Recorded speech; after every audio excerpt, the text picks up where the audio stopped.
What if I told you that one of the most beautiful crater lakes in the Philippines was created by one of the world's biggest volcanic eruptions? Today, we're hiking Mount Pinatubo through the Kapas Tarlac Traverse.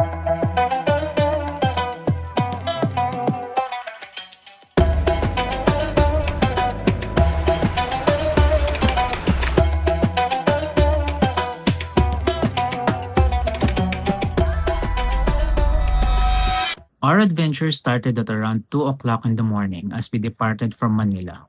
After about 2 hours on the road, we finally arrived at Nelas Travel and Tours in Capas Tarlac at around 4 a.m.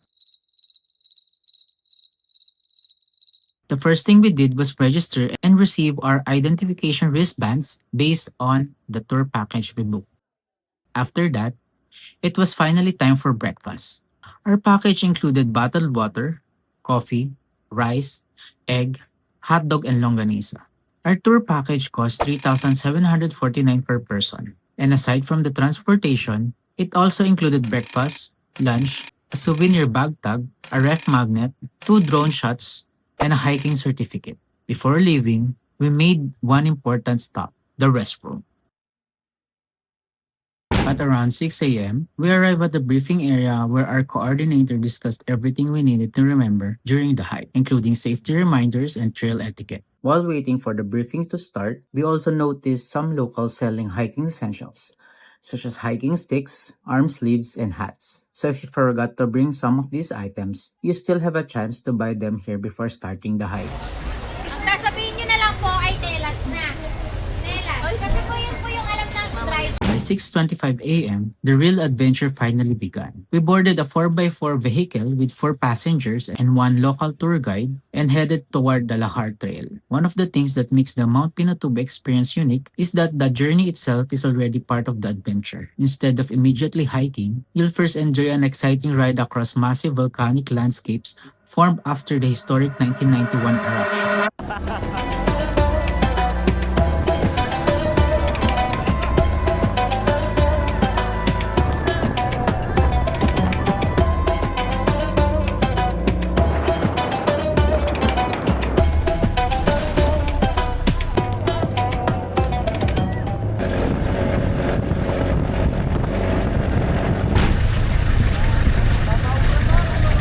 So bago tayo makarating doon sa Mount Pinatubo, may dadaanan muna dito. Ano ba to? Toblerone spot? Ano? Toblerone Mountain? Hill. Toblerone Hill. Kaya siya tinawag na Toblerone kasi para daw siyang ka-shape nung sa chocolate na Toblerone. Ito. Oo, kasi na. Yung patusok-tusok.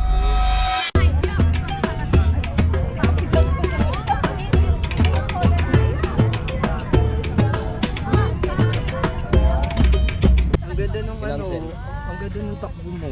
Tingin. Nakakaingit. Tingin. Dapat binilisan mo yung takbo.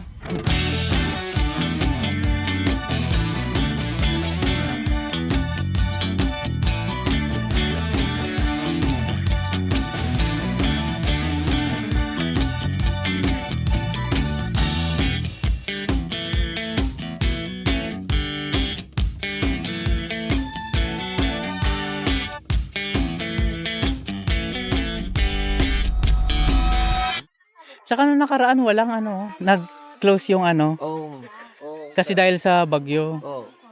Kasi tumataas po yung tubig dito kapag Pag bumabagyo pala nag-aano ng tubig dito. Okay, time check. Ano bang oras na? 7:19. Here at Toblerone Hill. Alas 7 kami nakarating dito eh. So nasa 19 minutes na pala kami dito. So kanina, umalis kami dun sa Manila. Departure namin doon 2 a.m. So nag-start na kami magbiyahe papunta rito sa Tarlac. Yung yung Pinatubo mismo ay located sa Zambales. Pero ang dadaanan, yung trail is sa Tarlac.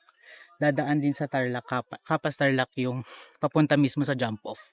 So yun nga, 2 a.m. nakaalis kami doon sa Manila. Nag-stop over kami sa Bamban, 3:30. Dito sa Tarlac, nakarating kami 6 a.m. na kanina. So inabot din kami ng 4 hours na biyahe. Tapos nabanggit sa akin ni Kuya na kapag daw maulan, tumataas daw ang tubig dito kaya nasosuspend ang pag-hike or pag-visit sa Pinatubo. At ngayon, since maaraw naman, kaya payagan kami hike. Yan. So, ito lang ata yung side trip bago kami pumunta sa Pinatubo. Expectedly, mga 10, nandun na kami. Ang sabi kasi mga 2 hours ang biyahe. Dun sa 4x4. Kanina, orientation, ang daming tao, 30,000. Ayan o. Ilang 4x4 yan. Weekend kasi ngayon kaya maraming tao. Kaya recommended na weekdays ang pagpunta para matimingan na kaunti ang tao. Ayun, balik na kami.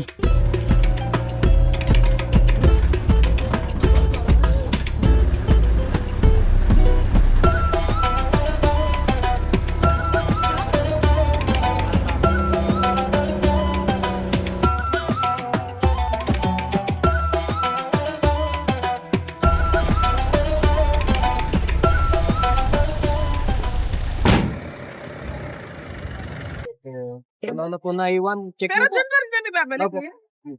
Pero baka mahulog si ma'am sa 4x4. Doon pa dapat sa unahan yung parking. Pero since maano yung daan, ngayon pa lang pinaglalakad na. Start na ng lakad.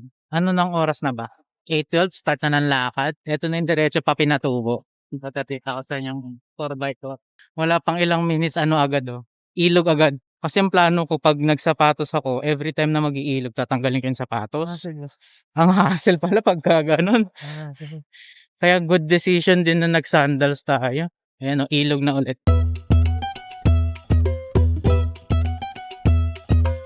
Naka-sandals nga ako pero naka-pants naman. Hindi mababasa rin yung pants ko. Okay na rin yun, matutuyo rin yan habang naglalakad. Ito na yung mga iba.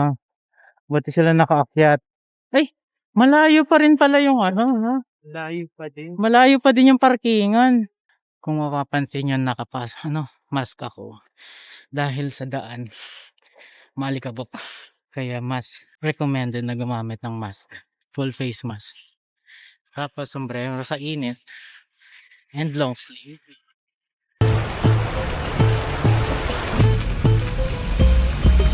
Before this trip, our travel agency advised everyone to bring a face mask because the Lahar Plains can become extremely dusty during the 4x4 ride. Here's what I personally recommend bringing: a cap, sunglasses, full face mask, a lightweight long sleeve shirt, and strappy hiking sandals. There are plenty of river crossings along the trail, so if you don't want your hiking shoes constantly getting wet, sandals designed for hiking are definitely the better choice.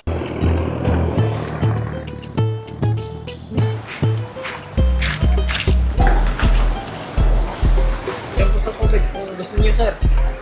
Big.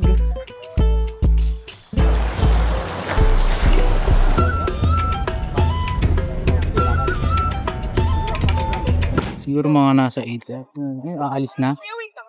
8:30 na din at nakaramdam na tayo ng gutom. Nung oras din yung breakfast natin kanina eh. Sige lang sir, sunod ako. Magbabalat lang ako. Mga 4:30 ba yung almusal kanina? Mag-ano mga tayo ng eggnog.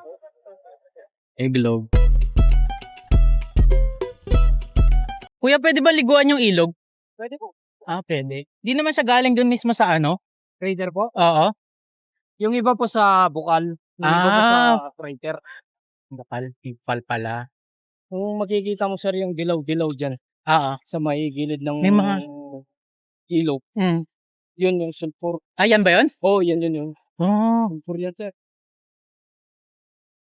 Kasi nung nawala yung activity dyan, wala na yung pagligo at saka yung pagbangka. Wala na.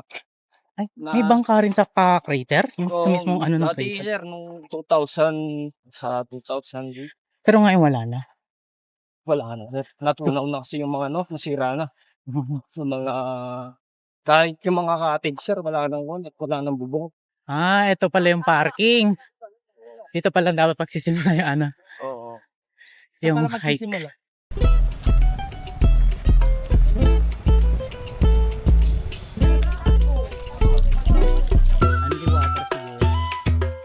Tingnan natin. May bahay. Baka may nakatira.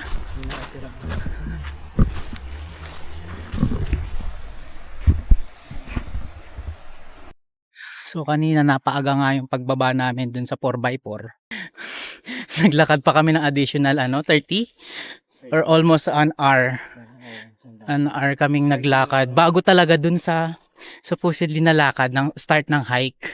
As we continued trekking, we passed by several simple nipa huts belonging to the local Eta community. Some of our fellow joiners, who happened to be teachers, brought candies to give to the Eta children. Ito na mismo yung tirahan nila, sir. Sige po. Okay po. Parang ano lang, higaan lang yung meron sa loob. Carabao. Hindi sila magsampay, nakasampay sa bato. Ang laban nila, ayan na rin. Ilog. So meron pa palang gate pass dito. Time check 9:03. Merong gate pass. Ano to? Checkpoint. Botolan, Zambales. Kasi tatawid na tayo ng Zambales. Uy! 2.5 kilometer na lang per crater.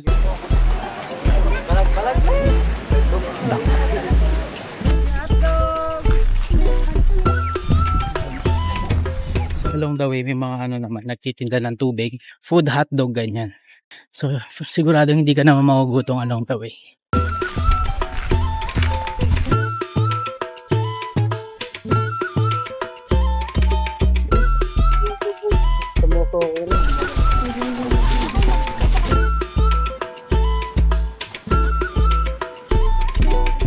Ay, panis. Meron kang meng inasal dito. So along the way, ay, may pa-only rice at soup pa. Along the way, bago tayo makarating ng Mount Pinatubo, may madadaanan tayong isang restaurant. Ang Meng Inasal. 4 p.m. po inasal. Tayo po kayo ngayon. Sarap.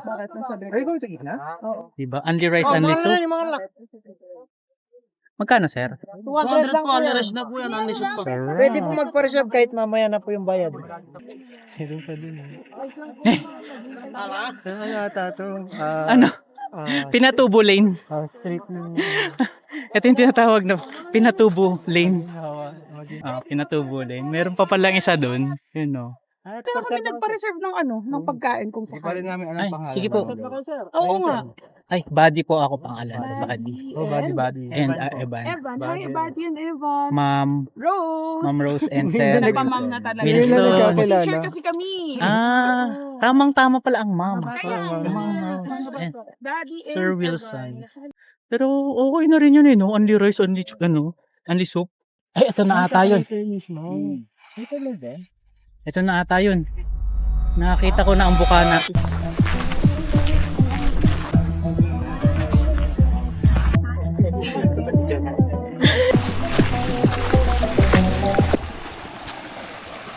At parang sarap maligo, oh. Nalinaw, oh. Pagkakauwi na, sir. Dito naligo, no? Okay, 250 meters na lang. Time check, it's already 10 a.m. 9:59, 250 meters. Malapit na tayo. Let's go!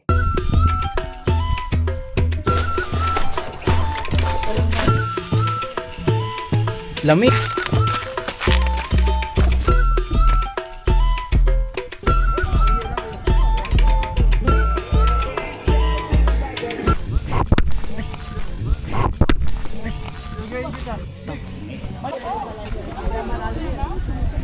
Nagkasugat nga tayo for today's video. Pero buti naman may dala si kuya na betadine. Band-aid lang yung wala. Pero may hingi na siya sa kasamahan niya. At least ready sila for first aid kit. Okay na po ito. Thank you po. Finally, at around 11 a.m., we reached the famous Mount Pinatubo crater.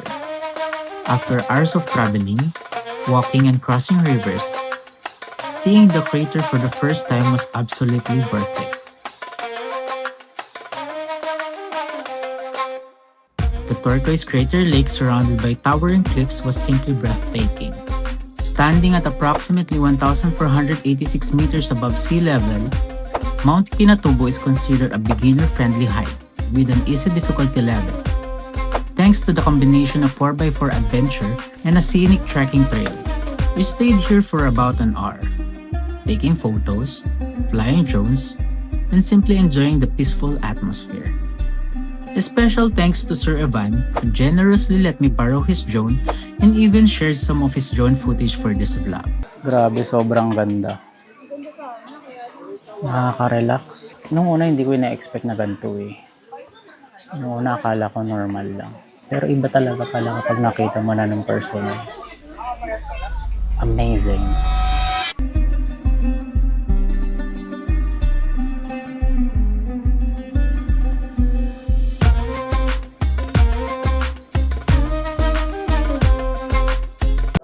Ito mga ref magnet, 100 pesos. Ganon din po dito. Oo. 100 din. Itong lahar po, Paras lang. yung mas maliit. Paras lang. Ay, pare-parehas lang. 100. Kasi gagawin siyang picture. At around 12 noon, we started our descent back to the 4x4 parking area. Uy, ito na yung Pinatubo Lane. And we are now entering Pinatubo Lane. Along the trail, you'll find several small food stalls selling meals and snacks. Even though lunch was already included in our package, we still decided to eat at Pinatubo Lane because we were already hungry after the long hike. Dito tayo kakain. Manok lang din po sa akin. Let's eat. Wag mag-ano. Mang inasal. Ano si Sir eh? After reaching the parking area, we boarded the 4x4 once again for another exciting 2-hour ride back across the Lahar Plains. By around 4 p.m., we finally arrived back at the registration area. This was where we enjoyed our free lunch. Overall, the Mount Pinatubo Kapas Traverse is more than just a hike. It's a combination of an off-road adventure, breathtaking landscapes, rich history, and unforgettable experiences. Whether you're a beginner or someone looking for a unique hiking destination, this is definitely one adventure worth adding to your bucket list. If you enjoyed this video or found it helpful, don't forget to leave a like, subscribe, and share it with your fellow hikers. Thank you so much for watching, and I'll see you in the next adventure. The view is sounding like every day, praise the Lord. Nakakain kaya kasi, no?